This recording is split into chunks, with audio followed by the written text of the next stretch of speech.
Hi guys, my name is Natalia, and I am here to talk to you guys about ways to get into PA school, things that can help your chances of getting accepted. And this is going to be a two-part video. I'm first going to talk about ways or things that you can do while you're still an undergrad, and the second part of the video will be things that you can do after you graduate. Alright, well I guess let's get started. Okay, so the first thing that I'm going to talk about is GPA. As we all know, and just let you guys know that I'm looking down here for my notes. So as we know, GPA is like the #1 thing that people say to focus on while you're in school. The higher your GPA is, the more likely you're going to get accepted into schools. Now that is a fact. Just because you have a high GPA though doesn't necessarily mean that you will get accepted into PA school. In reality, what PA schools typically do is they look at the applicant as a whole. So let's just say that you're an undergrad right now and you have a 3.2 and you're competing against someone who has a 3.5. Well, typically what they do is when they're looking at applicants, they're going to first take a look at the GPA. So you with a 3.2 or someone else with a 3.5, that person with a 3.5 is going to be pulled out of the pile and put into the better pile, so they can take a further look into their application. So yeah, so you know, if you're still an undergrad right now, definitely make sure that that's your top priority. When I was an undergrad, I definitely made sure that my GPA was to the best. You know, I made it as high as I can, while still maintaining a balanced life, which I know it's hard when you're in school, and it only gets harder when you're in PA school. But yeah, so if you can, that would be awesome, just to try to maintain that GPA. I always have the goal of having a 3.5 or above, just because I feel like that 3.5 is kind of where you want to be. If you can go aim for higher, that's awesome. People have still gotten accepted if it's even lower than a 3.5, but I feel like the 3.5 is like the safe zone. Yeah, so in terms of working, I actually didn't work while I was in school. Instead of using, you know, my free time to work, I actually ended up being involved with the school, or volunteering in clinics, or hospitals, and I really feel like doing that helped me, I guess, made me stand out a little bit more than people who didn't have that on their application. So I'm kind of going to get into some of the things that I did, that, you know, in terms of extracurricular activities. And then after I talk about my extracurriculars, I'm going to be talking about ways to gain volunteer hours or direct patient care hours while you're still an undergrad. Okay, so right now I just have my CASPA application cycle, 2017 to 2018 cycle, so this was about 2 years ago. For those of you who don't know, I had just completed my first year of PA school, and right now we're actually in our summer vacation, which not many programs have the luxury, I guess, of having a summer vacation, but I'll go ahead and talk about the program that I'm in right now, but that will be for the second part of the video. But pretty much, long story short, yeah, so I just completed my first year, so I had applied 2 years ago.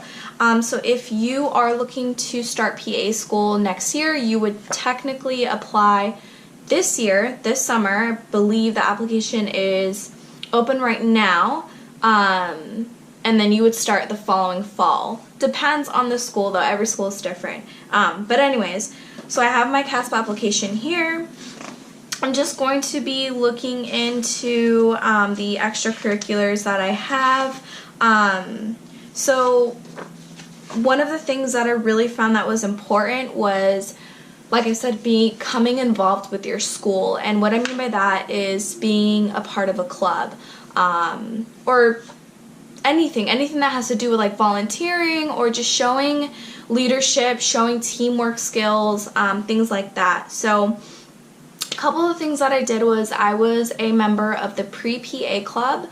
If you guys have a PA club at your school, definitely join that. I just found that was helpful in general, and I feel like that kind of, again, gives you that step ahead of those applicants who are not part of a PA club. I don't think it's like a, I guess if you're not included in the club, or if you're not a member of the club, then you're not going to get into PA school. Nothing like that, but I think it's just that extra boost. So that's one of the things that I did. I also was the president of the Human Development Club. Now, the Human Development was my undergraduate major. You can major in honestly anything. This is also another topic that can be discussed in another video, but pretty much my suggestion with choosing an undergraduate major is definitely, number one, choose something that you're interested in. Just because everyone's doing biology doesn't necessarily mean that you have to do biology. Human development was my major. I know people that in my PA program right now, they were a sociology major. Someone can be an economics major. It really just depends. Typically, you would want to, if you want to go into the medical field, you want something to focus more on science. So just because it's going to take you a lot longer to complete your prerequisite courses. Again, this is another topic we can talk about later, but this is just an idea of ways, if you're still kind of like a freshman or a sophomore and you're not sure what to major in, and you guys, want some advice, just comment down below, and I'd love to make a video about that for you. So moving on, so I talked about how I was a member of the pre-PA club. I also was the president of the Human Development Club. Actually, the Human Development Club didn't even exist when I first had started at my school. So my classmate and friend we both had thought about kind of creating one, and so we talked together and we actually ended up making a Human Development Club. So that was really awesome. I really felt like putting this on my application helped me, I guess, kind of show the PA programs that, number one, I'm showing leadership skills as a president. Number two, it takes a lot of teamwork. So they want to see that you can work in a team, you can work with someone. Of course, in a club, there's different members, there's different officers, and we have to work together to ensure that the club is successful. So that was something that was really awesome. That was one thing that I had done in terms of clubs.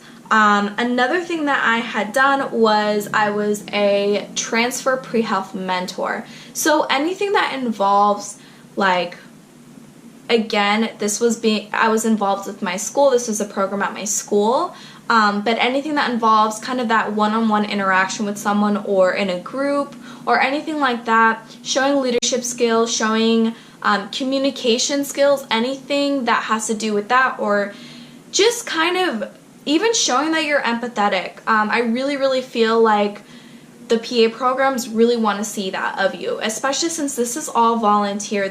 I'm not getting paid to do any of this. I feel like it really shows the person that you are, and that's what they want to see. They want to see who you are as a person, and not really so much like I said, anyone can get a 4.0 or 3.8. Like, if you work really hard, you can do that, but who you are as a person is original, and no one can take that away from you. So I really, really feel like doing something like that is important. I was involved with a couple of conferences through my school. One of them was just Youth Speaks Conference, which was a weekend kind of deal. It wasn't too big, but again, it did show that I was committed to my school and that I showed leadership skills. One of the biggest volunteer things that I had done was I was involved with a pre-health and pre-medical conference. I was actually a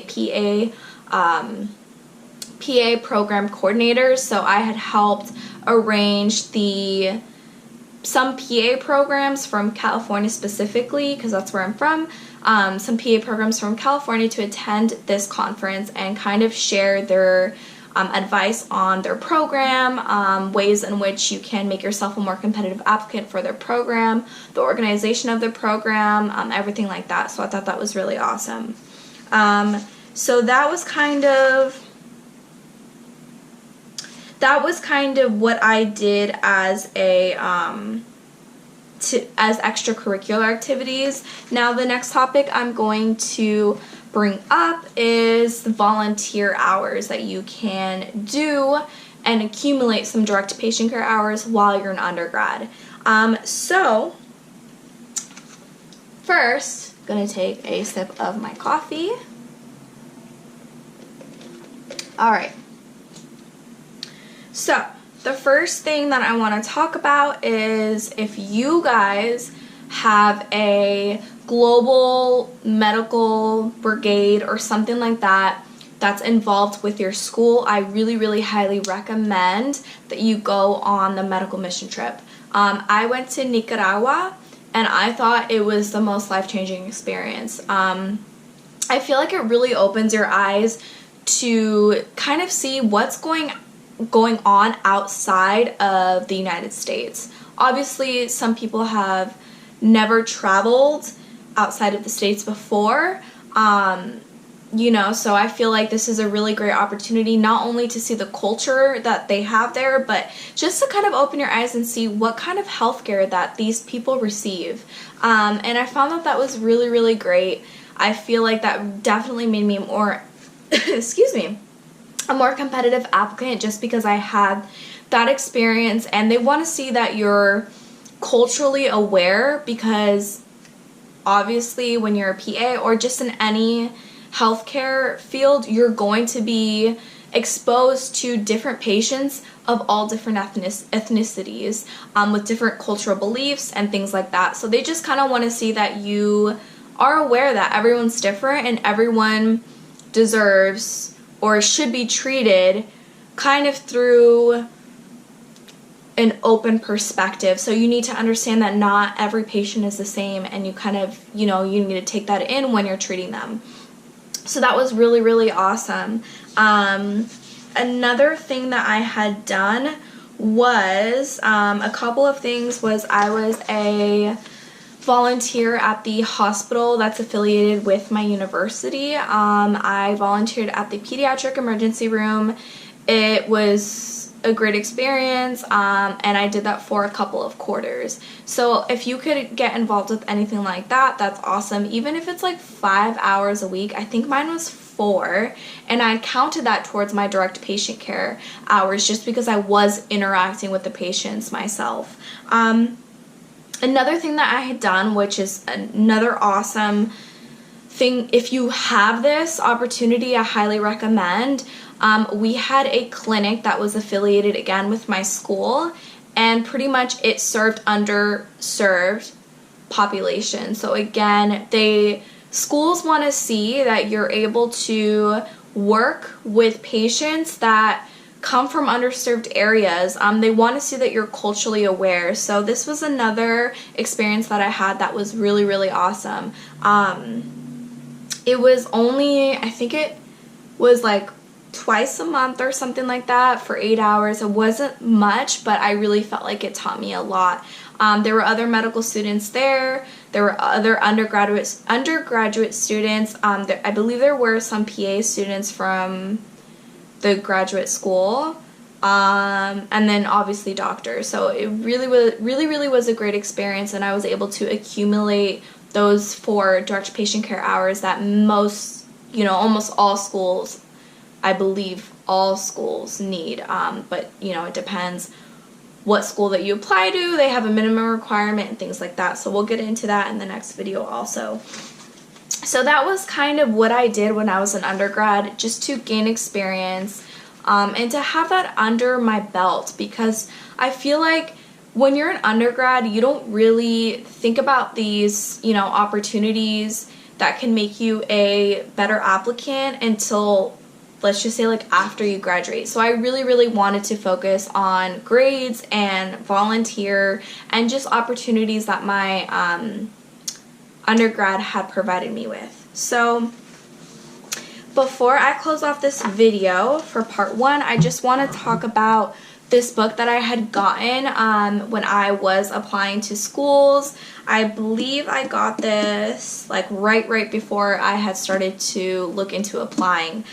So it's called the Applicant's Manual of Physician Assistant Programs, and this is in the year 2017. So you can Amazon this. I believe I got it from Amazon. I'll leave the link to this book below. But I really found that this was helpful just because it shows you all the schools, all the PA programs, whether they're provisional or they've been successful like for a while, but through each state. So it'll show you, like, obviously you can see all my tabs and every colors for every state. But so like an example would be, let's just say, like, okay, Idaho State University. So it'll show you the stats of the recent graduated class. So the percentages of males, the percentages of females, the prerequisite GPA, like the average for when they were applying, and if they require the GRE or not, and the average GRE percentile. The PAN scores, which is the national exam that will certify you to become a certified physician assistant once you graduate. It also talks about the prerequisite coursework, so definitely I would look into, kind of have an idea of which schools you're familiar with or which schools you would like to apply to, and look at their prerequisite coursework, just because, you know, like, for me, I actually didn't complete all my prereqs before I had graduated, so I ended up taking a couple of courses after I graduated, which is fine, but it's better to kind of have an idea before you graduate, just because if you need to take those classes, then you can.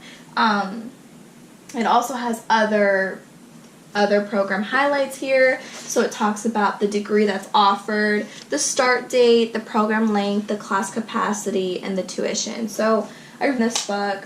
It was awesome, you know, and every year is different, so definitely check that out. Alright, well, I guess that completes the end of my first part of the video. If you guys have any questions, please leave them in the comments below and I'd be happy to answer them. Otherwise, stay tuned and we'll start part 2 of the video. Thanks, bye.